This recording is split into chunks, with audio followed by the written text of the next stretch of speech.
అండి. Welcome to my channel simply మీకోసం. నేను మీ మృదుల. అందరూ ఎలా ఉన్నారండి? నేనైతే చాలా బాగున్నాను. మీరందరూ కూడా బాగున్నారని, బాగుండాలని కోరుకుంటూ ఈరోజు వీడియోలోకైతే వెళ్ళిపోదాము. నేను బెంగుళూరు నుండి వచ్చి 10 డేస్ అవుతుంది. చెప్పా కదండీ! మా అమ్మమ్మ గారు కాలం చేశారు అని.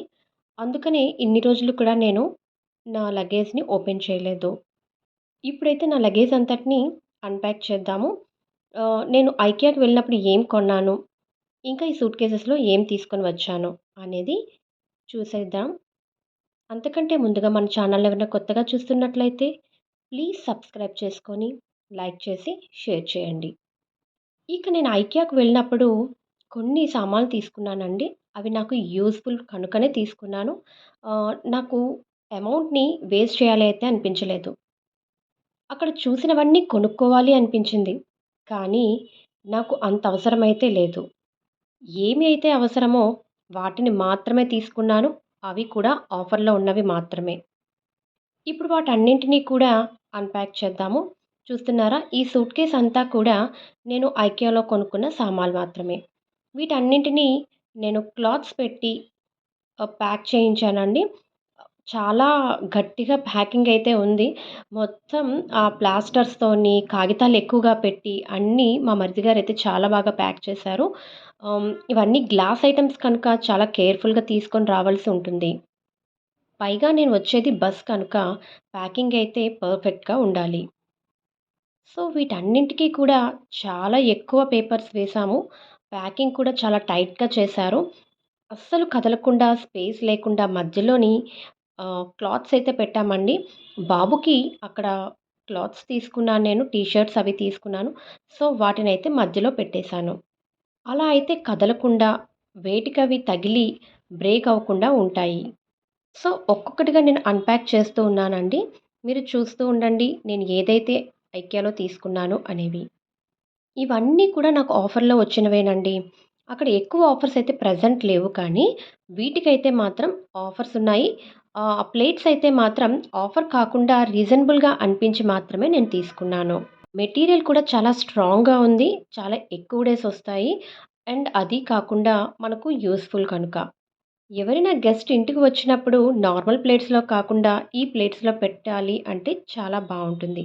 అందుకనే నేను ఇవి తీసుకున్నాను. ఇవి మ్యాండేటరీ కాదు. కాకపోతే తీసుకున్నాను. ఎప్పటినుంచో నాకిలా ఒక సెట్ తీసుకోవాలనిపించింది. అక్కడ ఐకియాలో చూసిన వెంటనే నాకు ప్రైస్ నచ్చిందండి మెయిన్‌గా. సో, అందుకనే నేను ఇవి తీసుకున్నాను. ఈ బౌల్స్ అయితే 6 తీసుకున్నాను. అండ్ ప్లేట్స్ ఒక 6 తీసుకున్నాను. ఇంకొంచెం పెద్ద బౌల్స్ ఉన్నాయి. వాటినైతే 3 తీసుకున్నాను. టిఫిన్ ప్లేట్స్ లాగా సూప్ ప్లేట్ లాగా ఉంటుంది. అవి ఒక 3 తీసుకున్నాను. ఇప్పుడు ఓపెన్ చేసిన ఈ గ్లాసెస్ అయితే మాత్రం ఇవి కప్స్ అంటారో, గ్లాసెస్ అంటారో నాకు ఐడియా లేదు కానీ సెట్ ఆఫ్ 6 వచ్చినియండి. వాటిని నేను మా చెల్లి ఇద్దరం కూడా షేర్ చేసుకున్నాము 3. అందులో మగ్ కేక్స్ కానీ, కప్ కేక్స్ కానీ ప్రిపేర్ చేయొచ్చు కదా! సో, నేను చెల్లికి 3 ఇచ్చేసి నేను 3 తెచ్చుకున్నాను. ఐకియాకి వెళ్ళాలి అంటే చాలా దూరం కదా అండీ! సో, వాళ్ళు ఎందుకు ఇబ్బంది పడటం? తను వెళ్ళినప్పుడు తీసుకుంటాను అని చెప్పారు. కాకపోతే వెళ్తుంది. వెళ్ళినప్పుడు నాకు కావాల్సింది తీసుకొని రమ్మని చెప్పాను. సో, ఇప్పుడు ఉన్నవి షేర్ చేసుకోవడంలో తప్పేమీ లేదు కదా! క్వాలిటీ మాత్రం చాలా బావుందండి. చాలా కేర్‌ఫుల్‌గా మనం హ్యాండిల్ చేయాలి. ఆహ్, గట్టిగా విసిరేస్తే గానీ ఇవి విరిగేలా లేవనమాట. సో, పిల్లలు కూడా హ్యాండిల్ చేయవచ్చు. కానీ కొంచెం చిన్న పిల్లలకైతే ఇవ్వకుండా దూరంగా ఉంచితే మంచిది. ఇక నేను ఈ ప్లేట్స్‌నైతే తీసుకున్నాను. దీంట్లోని మంచి మంచి కలర్స్ వచ్చాయండి. వీటిని కలర్స్ బట్టి అయితే కాస్ట్ ఒక్కొక్కటి ఒక్కొక్క విధంగా ఉంది. ఇవి మాత్రం చాలా రీజనబుల్‌గా వచ్చినియండి. ప్రైస్ అనేది నేను మొన్ననే మీకు ఐకియా వీడియోలో చూపించాను. ఎవరికైనా వీటి ప్రైజెస్ కావాలి అని అనుకుంటే బిఫోర్ నేను ఐకియా వీడియో పెట్టానండి. అది డిస్క్రిప్షన్‌లో అయితే మీకు షేర్ చేస్తాను. ఐ కార్డ్‌లో కూడా మీకు షేర్ చేస్తాను. ఒకసారి వెళ్లి ప్రైజెస్ అయితే చూసేయండి. బెంగుళూరులో ఉన్న వాళ్ళకి, హైదరాబాద్‌లో ఉన్న వాళ్ళకి ఐకియా చాలా అందుబాటులోనే ఉంటుంది. కానీ మాకిక్కడ వైజాగ్‌లో అయితే ఐకియా లేదు కనుక, ఒకసారి వెళ్లి చూసి వద్దాం అనుకున్న నేను ఇలా ఖర్చు పెట్టేశాను. ఖర్చు పెట్టినది కూడా నాకు యూజ్‌ఫుల్ అన్నది మాత్రమే నేను ఖర్చు పెట్టుకోగలిగాను తప్ప, నాకు అనవసరం అనుకున్న వాటిని మాత్రం నేను కొనలేదండి. కాకపోతే ఐకియాకి వెళ్ళాము అనంటే చూసిందల్లా కొనాలి అనిపించేలాగా ఉన్నాయి. మన ఆడవాళ్ళ గురించి తెలిసిందే కదండీ! షాపింగ్ అంటే ముందుగానే వెళ్ళిపోతూ ఉంటాము. కానీ అక్కడనే మనం కంట్రోల్ చేసుకుంటూ ఉండాలి మనల్ని మనం. లేదు అనంటే మనం సంవత్సరమంతా దాచిన డబ్బులన్నీ కూడా వాటికే అయిపోతాయి. చూసుకొని మనకి ఏం కావాలో వాటిని మాత్రమే కొని తెచ్చుకుంటే మనకు డబ్బులు ఆదా అవుతాయి. అండ్ మన మీద మనకి కంట్రోల్ ఉండాలండి మెయిన్‌గా. మనం ఖర్చు చేసే ప్రతి రూపాయికి లెక్క రాసుకుంటూ ఉండాలి. ఖర్చు చేసే ప్రతి రూపాయి కూడా అది అవసరమైతే మాత్రమే ఖర్చు చేయాలి. ఖర్చు చేసేయటము గొప్ప కాదు. చూసిందల్లా కొనేయటము గొప్ప కాదు. మనకు ఎంతవరకు అది అవసరం ఉంటుంది? మనం దాన్ని యూజ్ చేస్తామా? లేదా పైకి ప్యాక్ చేసి దాచిపెడతామా? అనేది చూసుకొని మనం కొనుక్కోవాలి. కానీ చాలామంది ఆడవాళ్ళు ఇక్కడనే చాలా పెద్ద మిస్టేక్ చేస్తారు. షాపింగ్‌కి ఫ్రెండ్స్‌తోనో లేదా ఫ్యామిలీస్‌తోనో వెళ్తారు. చూసిందల్లా వాళ్ళకి నచ్చుతూ ఉంటుంది. మనకు అవసరమున్నా, అవసరం లేకపోయినా కొన్ని కిచెన్‌లోని కావాల్సినవన్నీ కొనేసుకుంటాము. తరువాత అవి ఎక్కువైపోయాయని బాధపడతాము. అంత డబ్బులు పెట్టి కొన్న మనం ఎవరికీ ఇవ్వలేము, మనము వాడలేము. కనుక మనం ఏదైనా వస్తువుని కొంటున్నాము అనంటే ప్రతి ఒక్కదాని గురించి ఆలోచించి అక్కడ మనకు అవసరమా? అది మనం యూజ్ చేస్తామా? చేయగలమా? అనేది మనం ఆలోచించుకోవాలి. ఇప్పుడు నేను ఇవన్నీ కొన్నాను అనంటే నేను యూజ్ చేస్తాను. నాకు అవసరం కూడా. చూసారా? ఎన్ని పేపర్స్ వచ్చాయో. అంటే నేను కొన్న వాటికి ఆ ప్యాకింగ్ చేయడానికి ఎన్ని పేపర్స్‌ని యూజ్ చేశాను, ఎంత టైట్‌గా నేను ప్యాక్ చేయగలిగాను అనేది మీకు చూపిస్తున్నాను. ఇక వీటన్నింటిని కూడా ప్లేస్ చేయటానికి ఇక్కడ ఒక కబోర్డ్‌లోని నాకు అవసరం లేని వస్తువులన్నింటినీ కూడా పెట్టేశాను. వాటిని కరెక్ట్‌గా ఆర్గనైజ్ అయితే చేయలేదు కనుక వాటన్నింటిని తీసేసి ఇప్పుడు నేను కొన్న సామాన్లన్నిటిని కూడా అంటే పింగాణివన్నిటిని కూడా ఆ కబోర్డ్‌లో పెడదామని డిసైడ్ అయ్యాను. ఇప్పుడు నేను తీసుకున్న సామాన్లన్నింటినీ ఇక్కడ ప్లేస్ చేద్దామని అనుకుంటున్నాను. ముందుగా కబోర్డ్ అంతటిని క్లీన్ చేసేద్దాం. ఇక్కడైతే ఒక పొడి క్లాత్‌నే తీసుకొని మొత్తం కబోర్డ్ అంతటిని క్లీన్ చేసుకున్నాను. ఇక వీటన్నింటినీ కూడా ఒక్కొక్కటిగా తీసేసి అవి నాకు అవసరం అవుతున్నాయా? మరీ అవసరం లేనివైతే పైన పెట్టేద్దామని డిసైడ్ అయ్యాను. ఇక ఈ 2 కబోర్డ్‌లను ఒక పొడి క్లాత్‌తో శుభ్రంగా తుడిచేసి, వేటినెక్కడ సర్దాలి అనేది ముందుగానే ఆలోచించుకున్నాను కనుక, వీటిని కరెక్ట్‌గా నేను ఆర్గనైజ్ చేసుకుంటాను. పైన ర్యాక్‌లో అన్నింటినీ పింగాణీ సామాన్లు పెడుతున్నాను. కిందన ప్లాస్టిక్‌వన్నీ కూడా పెడదామని అనుకుంటున్నాను. ఇక ఈ క్లీనింగ్ మొత్తం అయిపోయిన తర్వాత, ఈ చిన్న చిన్న బౌల్స్ అన్నింటినీ ఒక బాస్కెట్‌లో పెడతాను. ఎందుకంటే అవి కదిలితే పడిపోయి విరిగిపోతాయి కనుక వీటన్నింటినీ ఇలా ఆర్గనైజ్ చేద్దాం అనుకుంటున్నాను. వీటన్నింటిని ఒకదాని మీద ఒకటి పెట్టేటప్పుడు, ఒకదాని కిందన ఒకటి పేపర్స్ పెడుతున్నాను చూసేయండి. ఇలా పెట్టటం వల్ల అవి గీతలు పడకుండా ఉంటాయి.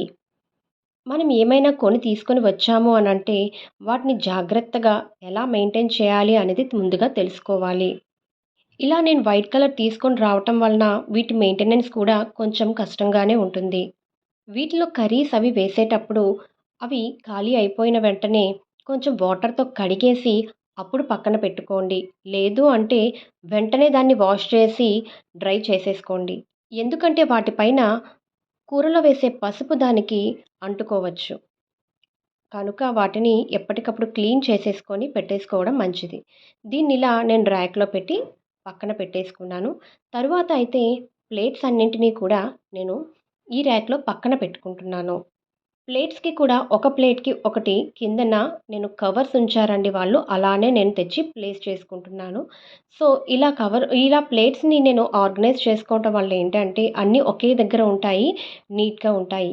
కానీ ఇవి చాలా స్ట్రాంగ్‌గా ఉన్నాయి. వీటి బరువు కూడా చాలా ఎక్కువగా ఉంది.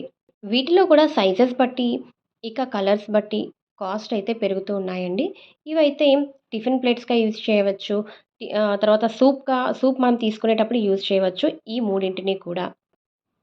ఇక నేను ఈ కప్స్‌ని కూడా ఇక్కడనే పెట్టుకుంటున్నాను. చెప్పా కదండీ! పింగాణివి కానీ, గ్లాస్ కానీ అన్నింటిని కూడా నేను ఈ కబోర్డ్‌లో ఆర్గనైజ్ చేసుకుంటున్నాను. మిగిలిన కబోర్డ్‌లోని కిందన అన్ని ప్లాస్టిక్‌వి పెట్టుకుందాం అనుకుంటున్నాను.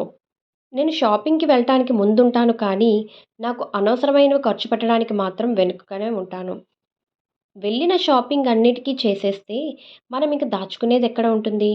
రేపొద్దున పిల్లలకి ఏం దాస్తాము అనేది ఆలోచన అనేది మనకు ఉంటే, మనం ఎప్పుడు కూడా వేస్ట్‌గా ఖర్చు పెట్టము. వెళ్ళొచ్చు షాపింగ్‌కి వెళ్ళి విండో షాపింగ్‌లా చూసుకొని మనం రావచ్చు. ఎక్కడ ఏవి దొరుకుతాయనేది కూడా మనకు తెలుసుకోవాలి కదా! సో, అందుకనే నేను ఫ్రెండ్స్‌తో గానీ, నా ఫ్యామిలీస్‌తో గానీ నేను వెళ్తాను. కానీ నాకు అవసరమైతే తప్ప నేనక్కడ ఎప్పుడూ కూడా నేను కొనలేదు. నేను నిజం చెప్తున్నానండి.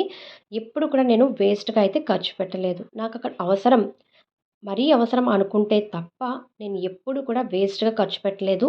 కానీ నేనిక్కడ ఐకియాలో మాత్రం ఒక్క రూ. 800 మాత్రం వేస్ట్ చేశాననే చెప్పుకోవాలి. ఎందుకంటే నేనిక్కడ ఒక ఆహ్, పాట్ ఒకటి తీసుకున్నానండి. ఆర్టిఫిషియల్ పాట్ ఒకటి తీసుకున్నాను లీవ్స్‌తో ఉన్నది. అది మాత్రం నేను 150 అని పైన ఉన్నదాన్ని నేను చూసి 150 అనుకోని తీసేసుకున్నాను. బట్ బిల్లింగ్ చేసిన తరువాత చూసాను అది 800 ఉంది. బిల్లింగ్‌కి నేనైతే వెళ్ళలేదండి. మా మరిది గారు వెళ్లారు. సో, నేనైతే బిల్లింగ్‌లో చూసుకొని ఉంటే అప్పుడే తీసేసేదాన్ని.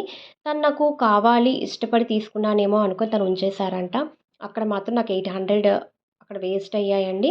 చాలా బాధపడ్డాను. ఆ 800 వేస్ట్ అయినందుకు. దాని బదులు ఇంకేదైనా తీసుకుంటే బావుండు అనిపించింది. ఇక వీటన్నిటిని కూడా ఎక్కడ ఎలా ప్లేస్ చేస్తాను అనేది నెక్స్ట్ వీడియోలో అయితే మనం చూసేద్దాము. కొనిన వాటన్నింటిని కూడా ముందు నేను ఒక దగ్గర సేఫ్‌గా, సెక్యూర్‌గా పెట్టాలి కనుక ఈ కబోర్డ్స్‌లో అయితే నేను సెక్యూర్‌గా పెట్టేశాను. మీరు కూడా ఐకియాకి వెళ్ళినప్పుడు కానీ, ఇంకేదైనా షాపింగ్‌కి వెళ్ళినప్పుడు గానీ, ఖర్చు చేసే ముందు ఒక్కసారి ఆలోచించండి. మనకు అవసరమా?